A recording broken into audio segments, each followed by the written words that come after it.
bonded warehouses and picking up from bonded warehouses and airports as a courier and on the Courier Exchange. So the thing, what is a bonded warehouse? So I had to put this one out on the channel, and I got some comments. I think from one guy said, I believe it was Shane Hardy, turned around, he said, it's a no man's land between customs and the country. And Dale Steele came in with, he said, it's to do with VAT. It's where your goods can be held but not be subject to VAT, because technically they're not in a country, they are in a country. Fortunately, we've got the man on this. We've got Godzilla's, who is our man in the airport, and he knows all about this. So he said it's kind of to do with airports. So I'm going to give you the version as I understand. It's to do with airports.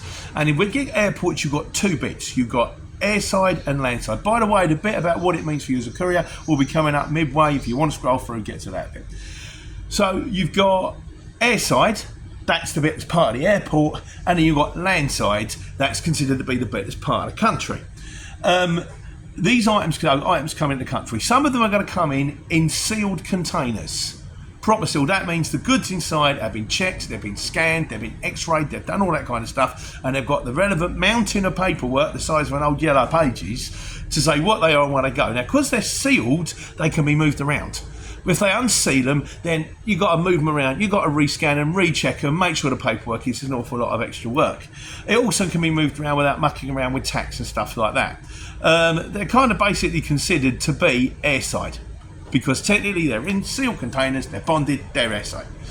It also works with Ireland, this one. It's a way of getting across the border and that stuff, that if you've got to bring stuff across the border, you can turn around, you can lock it all up, you can say it's all checked, you can move it where you like, there's the paperwork, we're good to go. When it comes down to the airports, the warehouses fit into two different categories. You've got the warehouse, like this one here, and it's everything inside the warehouse.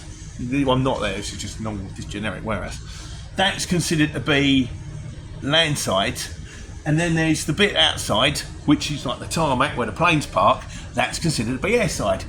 Apparently, and he said does happen, if you step out from airside to landside, from landside to airside, fall out the hole. Big no.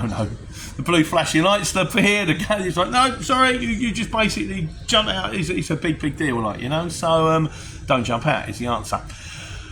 What does it actually mean for us as couriers picking up on the exchange or picking up in general? Doesn't mean an awful lot, really. You're collecting from airports, you're collecting from like your bonded warehouse, might be your X2 over in Hounslow or something like that. You're going to want a couple of forms of ID. You're going to want a passport and a driving licence, or a driving licence, something to show proper kosher with your thing. And a lot of them asked for company ID. Company ID is a bit of a strange one, because if you're a subcontractor and you're working for yourself, you can get company ID off the internet, pay them 25 quid, you can print your own one out. Company ID, Bob's Couriers, there's a date, put 2 years on it. Put your photo on, laminate it, company ID, oh lovely, here you go. It doesn't really mean a lot, but you want a passport or a driving licence to say you're in.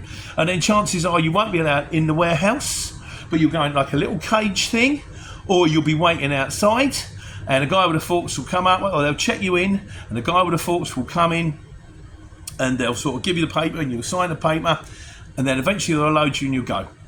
Key word in that sentence is eventually. Particularly with airports, you can expect a long wait. You could be, I've normally been in a Luton van, it used to be round about an hour. In trucks you're looking at longer, although not always. In airports, longer still. So, yeah, that's the kind of thing, really. It's kind of, what does it mean for you? The other thing I will say, a lot of the times they say needs to have the right paperwork, which either means you've got to have a printer in the van, so they can email it across to you and you can print it, which takes up your footwell for your passenger, which is a pain, or you've got to go somewhere close, like an office they know, they'll say, well look, if you can't do the printing, but if you can swing round, there's a place 5 minutes away, it's never 5 minutes away. Pick up the paperwork and in you go. And you've got to wait there. It's like two collections. You've got to wait to see someone who's going to come out with the paperwork, and then you get the right paperwork, then you've got to start the job. So factor that one into the price. Let them know you're waiting time, say, look, I'm going into an airport, I'm happy to do the job. Factor that one into the price. And like I say, be aware that you could be on the job a little while. So don't book the next one for 20 minutes afterwards. Otherwise, there's a very good chance you'll be ringing them up going, I'm going to be late. So that's it. That's kind of bonded warehouses and what it means for us as couriers and running on a Courier Exchange. Obviously, if you've had big experience of this one, if you can leave the comments down below, that would be great. We'll have a discussion about it on Sunday. And if you're doing your bonded warehouse, I hope it helps you. Take care and take money.